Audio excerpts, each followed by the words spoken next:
Therapists of Reddit, what made you realize you were treating a sociopath? Story 1. They came into the hospital after making a self-unalive pact with someone and didn't follow through with it, and the other person completed. Acted really broken up and said they felt guilty about it and seemed genuine. It was all an act. Later on, during the inpatient stay, they made another pact with another patient who then told us about it, and said sociopath was pushing them to come up with a plan and pick a date to do it. Apparently, they had done this with like 3 other people, and getting admitted to psych units was their way of finding vulnerable people to target. Legal charges were being pursued, but it was questionable at the time they were admitted whether they would be held responsible or not. This was part of the reason for the admission. The person said they wanted to self-unalive because they might be charged with manslaughter for the person that completed, and the treatment team was in contact with the police several times, especially after we found out they were targeting people on the unit. Ultimately, I think we discharged them to the care of a family member after pursuing court-ordered treatment, and I do not know if they ever ended up getting charged or not, although I sure frickin' hope they did. Encouraging vulnerable people to self-unalive is just as bad as murder in my mind. The 3 other times it happened, the people did not end up completing, and we only found out about them after the fact from collateral from family members. The furthest it went was they made plans with a person from New York to drive and meet each other to complete together in Ohio or something. Then the friend one happened and they got in trouble and got admitted to our unit for SI. They were actually discharged the first admission, and we all felt so bad for the person. We just thought they made a pact and backed out and were being targeted by law enforcement. I worked with the individual and group, but did not have them on my individual caseload, and my initial impression was that of a decent person who had been through some really tough times, but was engaged with services and fairly intelligent and charming. One of my colleagues is a forensic psychologist, and she had them on her individual caseload, and even she was suckered by them. It blew all of our minds when we heard they were trying to get someone else to make a pact in the unit. Also, yes, I used the term sociopath, but that really isn't used anymore. They likely had antisocial personality disorder, as others in the thread have mentioned, but they refused to comply with personality testing after they were confronted by the treatment team. I don't really do psych testing, but they asked me to do an informal assessment, and to meet with them to see if we could get any other information since I had good rapport with them from past groups. Holy crap, I don't think I've ever been that terrified talking to someone in my life, and I've worked with suspected serial killers. Even assaulters and pedos and tons of people experiencing psychotic episodes. The switch I saw in this person really rattled me, and I ended up talking a lot about the case with my clinical supervisor. We now have a Discord. Check out the server in the link in the description. Story 2. I used to work in a group home for little kids under 12, with severe behavior problems and psychiatric issues. As a floor staff while I was in college, several of those kiddos had diagnoses of ASPD, but I was always skeptical because that is a hell of a label to give a little kid. Then I met AP, not his real initials. This child was 6 years old and beautiful. He was perfectly behaved, but many of our residents had a honeymoon period of great and normal behavior for a couple weeks after intake. So we were just waiting for him to show his true colors, behavior-wise. His honeymoon period lasted 8 months. None of the staff knew why this kid was in there. His dad wasn't in the picture and mom was serving time, and foster care wasn't working out, which is why we had him. But we didn't have any issues with him at all during those 8 months. He was a perfect little boy. Then, one day, he wasn't. I took the kids outside to ride bikes, and the second he was out the door, he ran to the backyard, grabbed a kitten, and crushed its head. The boys' bedrooms were in the basement of the house. They had windows that were on the ground level outside, and he had seen the nest of kittens from his window. I was horrified, obviously, and brought all the kids inside. He calmly told our facilities manager that he had no idea what I was talking about and looked so confused that the manager questioned me,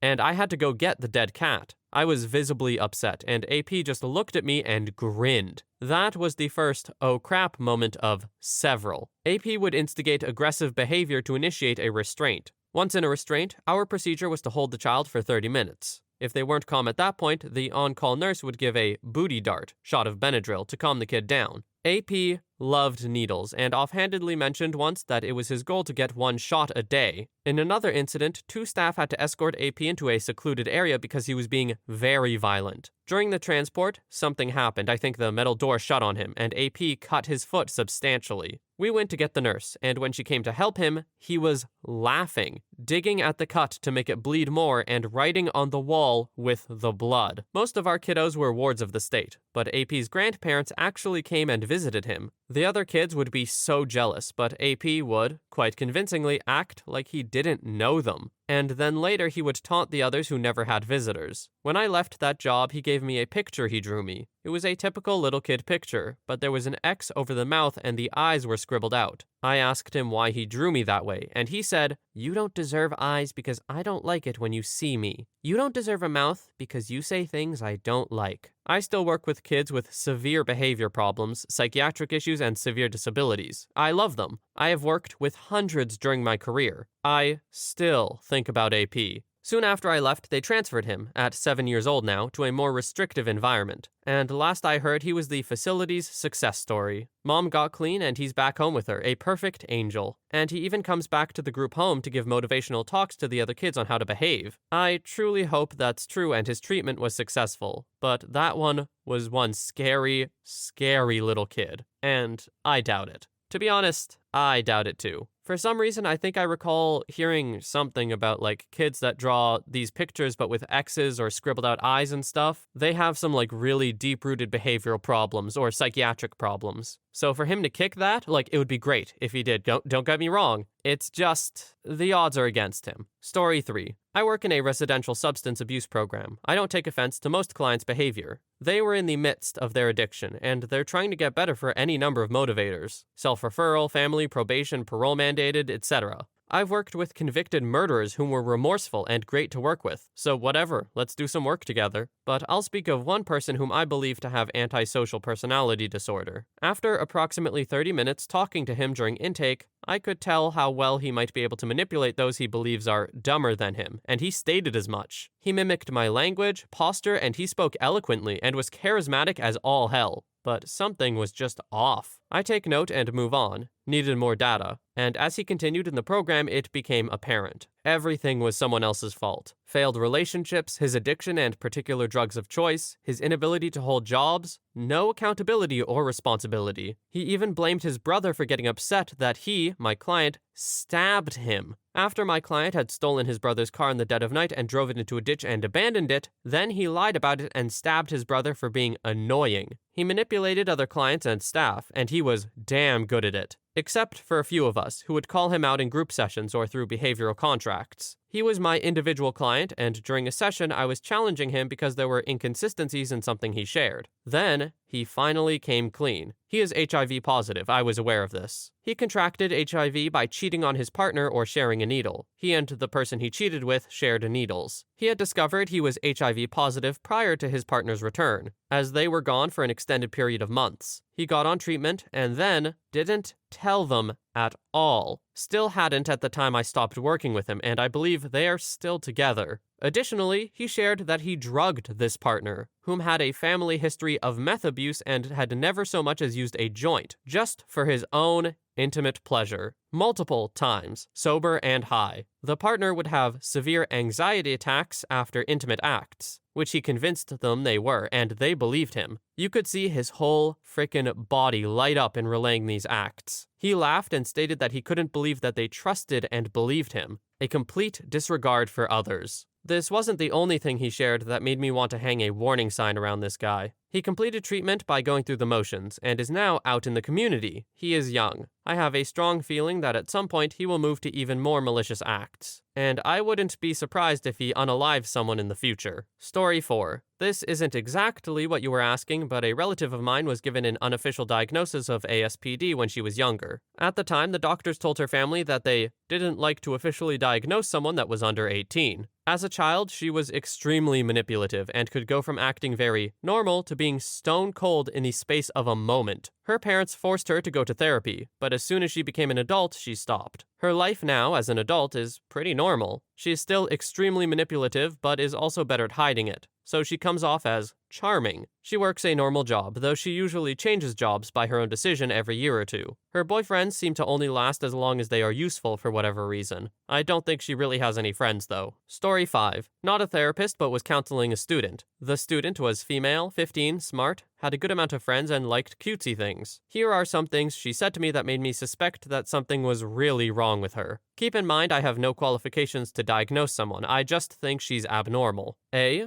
Was dating a boy. told me she had no feelings for him but was dating him because he was useful and did things for her. She did nothing in return for him, and he was very sad about it. When I asked her if she felt bad for making him sad, she told me, "No. If I make him sad, that's his problem. Why do I have to care about his feelings? I can't feel what he feels. It doesn't affect me." B. When I asked her if she felt guilty for using him, she said, "No, he started hanging around me because he likes me. If he likes me, then he should make himself useful. What else is he good for?" She had no concept of romantic affection, but that may have been excusable for a 15-year-old depending on maturity. C. She told me her friend's dog had died and she pretended to care because that's what she was supposed to do. But it was her friend's problem, and she didn't understand why she was supposed to feel anything about the situation. D. She told me that one of her teachers had told her friend to stay away from her, because the teacher noticed that her facial expressions often seemed faked and forced. She didn't understand why this was an issue, and asked me, "Doesn't everyone fake emotional reactions? Like, if someone tells a joke, don't you pretend to laugh? Or if someone tells you someone died, don't you pretend to feel sorry for them?" E. She asked me to explain to her what genuine emotion felt like and what empathy felt like. After both explanations, she was completely confused and told me that she had no idea what I was describing, and had never even suspected that everyone around her wasn't faking emotion and empathy like she was. F. She left the conversation convinced that she was normal and everyone else was just weird.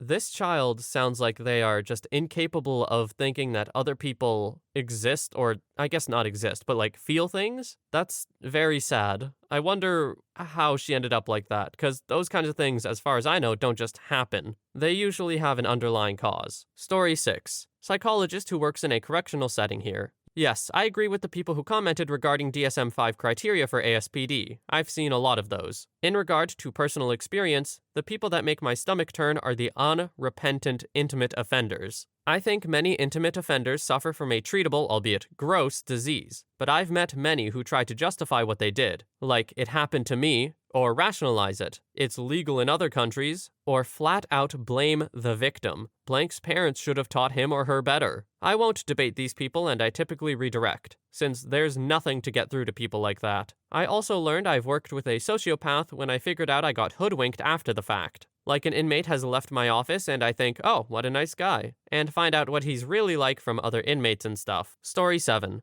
I've been a licensed therapist for going on 3 years now, but I've been seeing clients with an intern license for about 5. The vast majority of my clients have been on probation or parole and have had a wide range of mental illnesses, including antisocial personality disorder, ASPD. My mentor described folks with ASPD like this: "It's in the eyes. They've got shark eyes, cold and predatory, like they're staring right through you, looking for your weaknesses to exploit." And having worked with several people with that diagnosis and adolescent precursor conduct disorder, it's pretty damn accurate. People with ASPD are some of the most manipulative people around, and many of them enjoy it. Manipulating people is almost a game to them, well, a mini game to indulge in, while they work on whatever else they're planning, even if it's as simple as present as normal. And let me tell you, they're good at it. It's incredibly difficult to outplay someone with the diagnosis at their own game, because they've been playing it their entire lives. Since my clientele are court-ordered, most of the manipulation revolves around trying to cover up whatever else they're doing. Abusing their domestic partner, abusing substances, etc. Some are more impulsive than others with the diagnosis, but they all have the shark eyes. Story 8. My dad's a, now semi-retired, psychologist. Back in the 90s, he was working as the director of psychology for a large housing and treatment facility for the severely mentally disabled. He wanted to get into doing some therapy sessions for non-disabled folks on the side, just to mix things up and stretch his professional wings a little. Our house had a home office wing with a separate entrance, so he decided to start seeing a few patients on the weekends. This plan lasted about 3 weeks before he realized he made a terrible mistake. One of his patients, a very large gentleman, began visibly melting down during a session,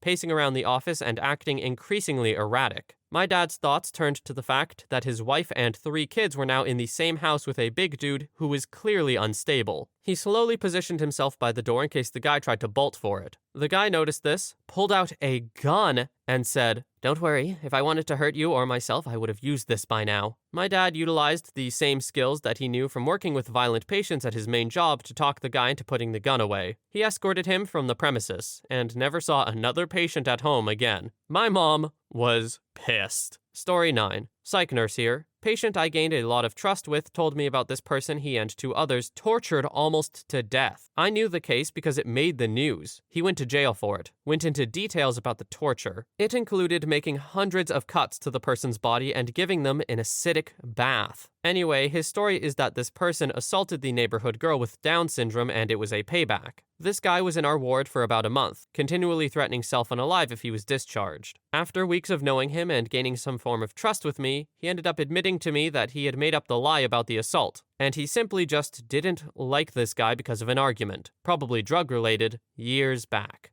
Story 10. I've worked with a few. The most disturbing one was an ex-military guy. He had served time in Iraq in the early 2000s, and he had killed in the line of duty. He always seemed a bit off, but the story he told me that was like, holy crap, he's a sociopath, was when he told me about how he would do things like unalive goats, because he could get away with that. And some families there depend on livestock to survive. He also told me about making starving children fight over candy. He talked about watching kids fight to the death with rocks over candy he would throw on the ground. Awful, scary stuff. This person is currently a free man. The second was more of a stereotypical sociopath. He had been arrested for drug possession, and during the arrest attempt had stabbed himself a few times while trying to stab the arresting officers. He was very sharp, but intentionally chose the life of a drug dealer because it was violent. I don't think he ever actually unalived anyone, but he definitely abused people pretty horrifically. He dealt hard drugs, and enjoyed power tripping off messing with desperate addicts. He would make them do gross or painful or awful things to earn their fix. He was also the only antisocial person I've ever met who had a weakened pain response. He once stabbed himself with a pen to prove me that he didn't feel pain. And I mean like a legit buried the pen in his flesh, blood everywhere kind of stab. Yeah.